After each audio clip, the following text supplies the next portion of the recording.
पिछली बार ये भी देखा गया था, जब चुनाव हुआ था तो तृणमूल का बहुत सारा लोग जो था वो बीजेपी में आ गया था, और लगभग 1/3 टिकट भी वो जो तृणमूल का जो टर्न कोट था उनको दिया गया था।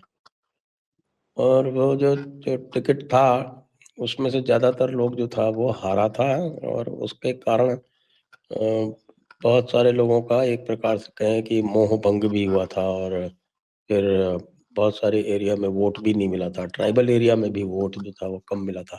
इस बार क्या कुछ करेक्टिव एक्शन हो रहा है?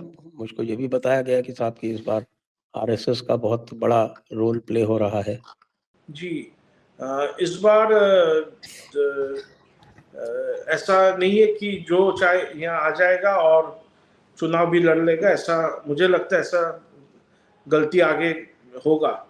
और जो भी आया था उसमें से 99% वो लोग वापस हारने के बाद वापस भी भाग गया। अच्छा, कुछ लोग जो जीता था वो लोग भी भाग गया, ऐसा भी है, वापस टीएमसी में चला गया। तो इस बार ऐसा नहीं है, और इस बार मुझे लगता है कि पूरा आइडियोलॉजिकल लोगों को, जो आइडियोलॉजिकली स्ट्रांग है, ऐसा लोगों को यहाँ टिकट मिलेगा और ऐसा लोग यहाँ चुनाव लड़ेंगे, ऐसा मेरा मानना है और विश्वास है।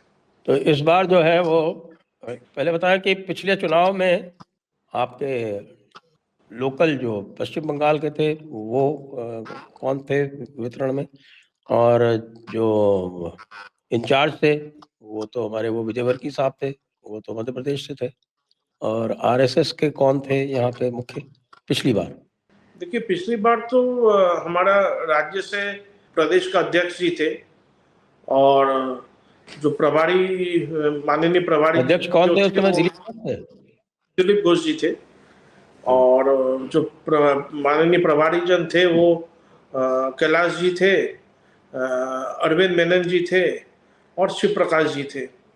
और पश्चिम बंगाल से और दिलीप घोष जी के साथ साथ मुकुल रॉय जी भी था, उनका भी एक बड़ा भूमिका था। और तब शुभेंदु जी भी आए थे, नया नया आए थे उस समय, तो उनका भी शायद थोड़ा बहुत रोल था, मुझे उतना पता नहीं है। अच्छा, इस बार कौन है इसमें? देखिए, इस बार तो स्टेट प्रेसिडेंट है, समीक्षा है। सुकांतो जी का भी शायद कुछ इन्वॉल्वमेंट रहेगा, क्योंकि वो अभी रिसेंट तक वो प्रेसिडेंट थे। हमारे लीडर ऑफ ऑपोजिशन शुभेंदु अधिकारी जी है। ये लोग तो स्टेट के स्टॉलवर्ट लीडर्स है। और प्रभारी जनों में से माननीय सुनील बंसल जी है। अभी चुनाव के लिए विशेषकर भूपेंद्र यादव जी और बिप्लब देव जी को जिम्मेदारी दिया है चुनाव के लिए। तो ये लोग का एक बड़ा भूमिका आने वाला चुनाव में रहेगा। और आरएसएस में कौन है यहाँ पे इस समय? आरएसएस में जलधर महतो जी है, जो देख रहे हैं। जी। अब आप मुझे ये बताएं कि ये जो नॉर्थ बंगाल वाला जो एरिया है जहाँ से सदैव भारतीय जनता पार्टी अच्छा करती रही है, तो इस बार जो है वो किस तरह की तैयारी चल रही है नॉर्थ बंगाल में? देखिए, तैयारी तो पूरा स्टेट में ही अच्छा है, और नॉर्थ बंगाल में भी अच्छा है। नॉर्थ बंगाल में आप देखिएगा, अभी काफ़ी प्रोग्राम्स वहाँ पार्टी की तरफ से हो रहा है, और वहाँ के जो हमारे लीडर्स हैं वो लोग भी बहुत एक्टिव हो चुके हैं लास्ट कुछ महीनों से। अभी वहाँ पर दार्जिलिंग में रोजगार मेला लगा, जिसमें हजारों जो एस्पिरेंट हैं वो लोग भाग लिए हैं। और ये रोजगार मेला वहाँ हर्षवर्धन श्रृंगला जी ने आयोजन किया था, जो हमारे फॉरेन सेक्रेटरी थे, अभी वो राज्यसभा से सांसद है। तो वो अपने तरीके से भी बहुत काम वहाँ पर कर रहे हैं, और आम लोग उसका बेनिफिशियरी हो रहे हैं, फायदा ले रहे हैं, और यूथ्स ले रहे हैं। मेन है कि जो युवा समाज है वो लोग डायरेक्टली बेनिफिट हो रहा है वहाँ पर। तो ये बहुत अच्छा, नॉर्थ बंगाल में वाइब्रेशन तो बहुत अच्छा है। केवल पॉलिटिक्स नहीं है, पॉलिटिक्स के बाहर इतना समाज सेवा का काम हो रहा है कि इसका एक बहुत बड़ा इफेक्ट होने वाला है।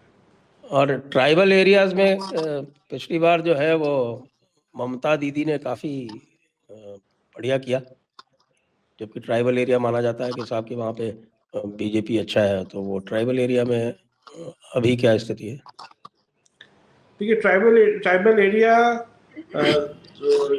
नॉर्थ बंगाल का जो है वो अभी भाजपा के पक्ष में है, पर राढ़बंगो जो है, जो बांकुड़ा पुरुलिया एरिया है, बांकुड़ा थोड़ा कमजोर था 24 में, पर अभी वहाँ के लोग क्योंकि जो कि ये विधानसभा चुनाव है, वो लोग राज्य का जो सरकार आने वाला है, ये लोग चाहते हैं कि भाजपा का सरकार आए, क्योंकि आदिवासी लोगों का, संथाल लोगों का कोई डेवलपमेंट नहीं हुआ।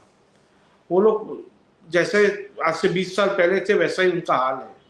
तो वो लोग भी चाहते हैं यहाँ परिवर्तन हो और देश का जो विकास हो रहा है उसका साथ साथ हमारा प्रदेश का भी विकास हो। यहाँ के जो भूमिपुत्र है, हम लोग को यहाँ पर नौकरी मिले, यहाँ पर डेवलपमेंट हो, यहाँ पर फैक्ट्रीज लगे। जो फैक्ट्रीज यहाँ पर लाखों फैक्ट्रीज बंगाल में था, आज कुछ भी नहीं है।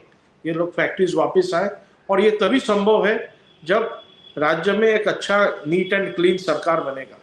और ये सरकार तो अभी चुनाव में लोग चाहते हैं क्या परिवर्तन हो और भाजपा का सरकार आए, ऐसे तो हम आशावादी है।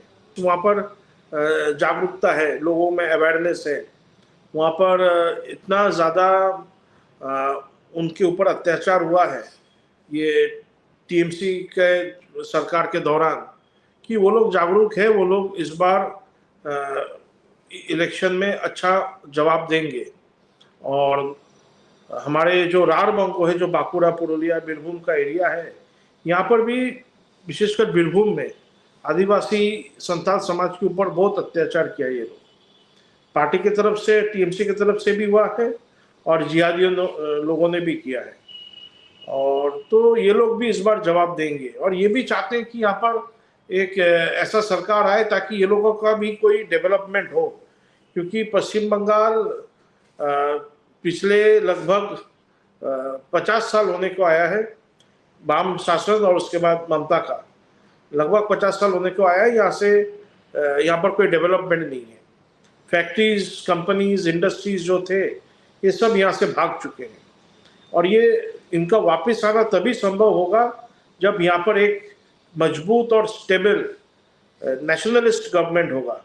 और ये संभव तभी है जब पर यहाँ पर भाजपा आएगा। देखिए यूपी में एक से एक बड़े बड़े कंपनीज वहाँ जा रहे हैं। भारत के बाकी जो राज्य हैं जहाँ पर बीजेपी का शासन है, बड़े बड़े कंपनीज वहाँ जाते हैं और वहाँ पर अपना इंडस्ट्री लगाते हैं। पर पश्चिम बंगाल में स्थिति बिल्कुल उल्टा है।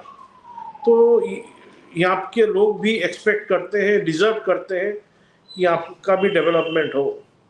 तो हम लोग तो चाहते हैं, और आदिवासी संथाल समाज भी इस बार इसका जवाब अच्छी तरीके से देगा। 2024 का जो रिजल्ट है उसमें हम लोग ध्यान देने से नहीं चलेगा, क्योंकि वो उसमें बहुत मैल प्रैक्टिस टीएमसी वालों ने किया था।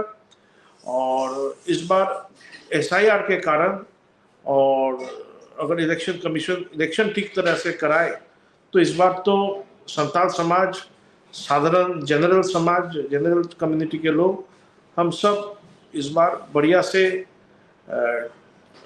वोटिंग करेंगे और टीएमसी इस बार हारने वाला है।